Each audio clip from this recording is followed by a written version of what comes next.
时差遇到事前太后内温搞起顺调，钟淑凤会停手再起和高价线上进步。旗山租房子其实不便宜啊，环境也不好啊，有大很漂亮的，但又很贵。那有些老公益线上闹在民跳下大度收容中心，不过天然在民办到养起，学生儿做的大度和高度，佢调查认为民冲有限，抢做的是亲戚朋友无下大，又系讲七家亲母，不过才快好准备个压力下，韩国环境动上手，而才短时间之内，请到大家猥琐，自己冇安过。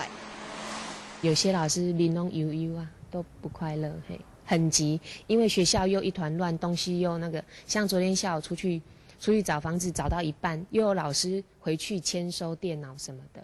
钟淑凤线上已经停销是高价线上，请到大家猥琐咧。佢讲，这个付出也冇算嘛嘅，因为佢哋是系有线上先问题，当做的温馨告诉。客家新闻综合报道。